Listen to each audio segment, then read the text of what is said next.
Hello, I'm Michael Pierce, and this is The Human Condition.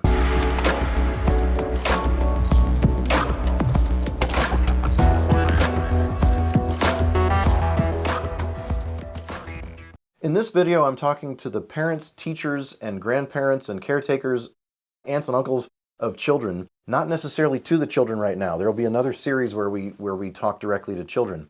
In this particular series, we're talking to parents about how to teach their children about health. Now, you may not be a doctor and you may not know the specifics of how to help them with, say, a teenage daughter who has menstrual cramps, or a son who has depression, or a child that has obesity or diabetes. But what I want you to do is be able to talk to them about prevention, about wellness maintenance, about detoxification, about what is actually nutrition, about what is refined carbohydrates, what is manufactured and processed food versus whole food, what is nose-to-tail eating and what is organ meat eating, and what does it mean to be healthy? What does it mean to be normal, and what does it mean to wake up being healthy and live your life healthy, and how can you restore that health? Is there a way to get the power back into you as a family unit instead of having to march to the doctors and the hospitals for health and wellness? I want you to understand that as a doctor, me and my colleagues look at the problems of children in the United States as a dire emergency. It keeps us up at night. It's a big deal. And it's because you need to know that the system is not taking care of the children. I need to address this because the public school system is teaching children the wrong stuff. It's extremely important for you to teach children that they are not destined to have a number of illnesses that are accepted as normal. It is not normal to wake up in the morning tired. It is not normal to wake up in the morning with a headache. It is not normal to wake up in the morning with, it is not normal to have a bunch of PMS and menstrual period problems and assume that that's normal for everyone.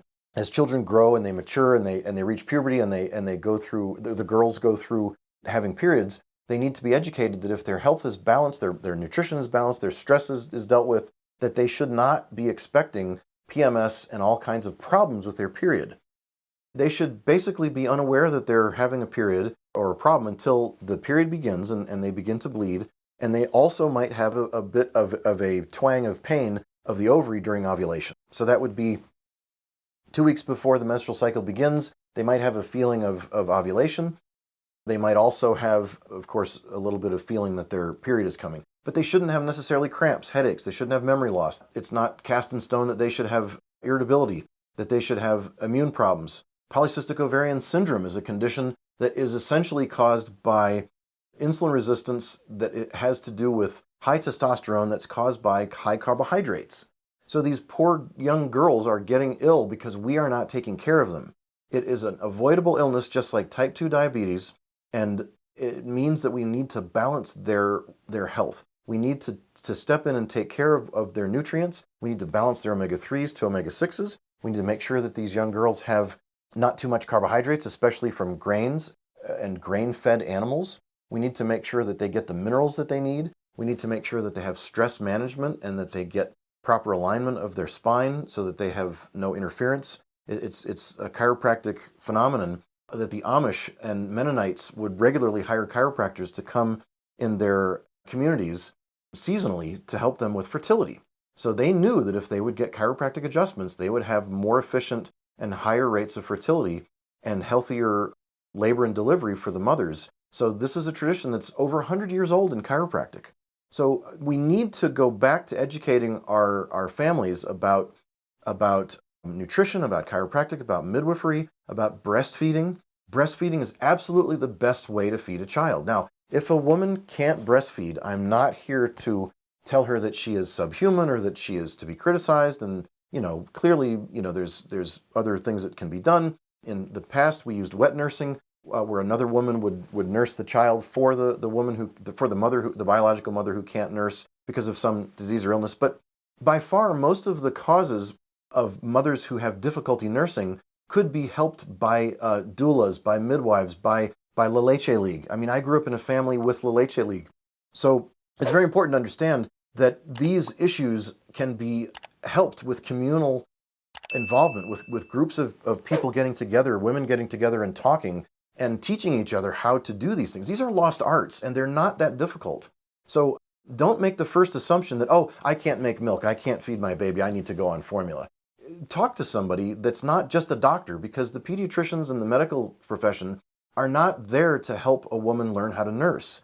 That's what La Leche League is for. That's what doulas and midwives are for. That's what chiropractors are for. That's what naturopaths are for. That's what acupuncturists are for. So the message to our children needs to be that many of the illnesses that we accept in childhood set us up for an adulthood of accepting being a victim and being a person who must take medication forever, and that rent-seeking behavior that industry enters into, which is to say, we're going to charge you for something that used to be free. So, you used to be able to eat certain food, be healthy, and not have to do anything, not have to take a medication, becomes, I don't take care of myself, I don't know what to do, I'm not educated, I listen to the system and the captured agencies that tell me what I should eat and what I should have and what is normal for illness. Then I go to the doctor and I get a medication that most of the illnesses are not caused by a deficiency of medication. That's preposterous. No one believes that in healthcare. I mean, certainly these people deserve help if they can't get well, but if they haven't tried the natural methods, then their quality of life will be tremendously poor. So those people will go into a world where the doctors tell them to take a drug, and they get on a drug that is perpetual, because most of these are rent-seeking companies that are trying to get a payment for a drug that you take for the rest of your life. They want you to take that drug forever. Most pharmacology textbooks will tell you, and you've heard me say this before in the first few chapters, they will say that the goal of most medications is to get you off of them within easily 3 months. Most medications are not designed for long-term treatment, and while they're sold that way, the research on them doesn't usually go, especially in mental health, more than 8 weeks. So when you look at medications that people get on for depression and anxiety and other conditions, and I realize I'm being general here, many of the drugs have only been studied for 8 to 12 weeks, maybe 4 weeks. So what we're trying to do is we need to teach our kids that it's not your destiny to be sick all the time, to need drugs all the time, to need a doctor all the time, to suffer all the time, and that the symptoms that they have are part of living and part of being a woman or being a man or being elderly or being an athlete. People heal in incredible rates, and I have seen this in 26 years of practice now, and I've got to tell you that until we start teaching people how to prevent illness, how to treat illness properly, how to reverse illness, how to restore health and wellness, we are going to have problems. So we've got to teach kids more and better instead of having to just plug themselves in a system and get a diagnostic code and a treatment that fits with that diagnostic code. We have to question the narrative. We have to question the idea of where does illness come from? Where does health come from? How do we get people sick better? And how do we prevent people from getting sick in the first place?